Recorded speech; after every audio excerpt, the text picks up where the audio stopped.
ஒரு நிமிடம் கூட இந்த வீடியோவை தள்ளிவிடாதீர்கள்.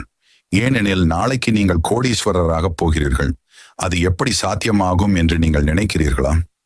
முருகனை ஒரு முறை தரிசிக்கிறீர்கள் என்றால் அவருடைய அருள் உங்கள் வாழ்க்கையில் வெற்றியும் செல்வமும் மகிழ்ச்சியும் கொண்டு வரும். முருகன் ஒரு போர் தேவன் மட்டுமல்ல, அவர் அருள் பெற்றவனுக்கு எந்த இடையூறும் தடையாக வராது. சபரிமலைக்கு போனாலும் திருச்செந்தூருக்கு போனாலும் முருகனை நினைத்தாலே கூட மனதில் இருந்த கஷ்டங்கள் அகன்றுவிடும். வாழ்க்கையில் சில சமயம் நம்மால் எதையும் செய்ய முடியாத மாதிரி தோன்றும். அப்போதே முருகனை தியானிக்கவும், ஓம் சரவணபவ என்று சொல்லவும்.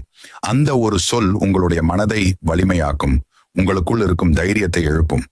முருகன் தனது பக்தர்களை ஒருபோதும் கைவிட மாட்டார்.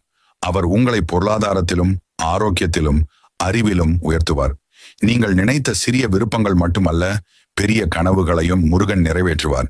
நாளை உங்களுக்கு நல்ல வேலை கிடைக்குமா? வியாபாரம் வெற்றி பெறுமா?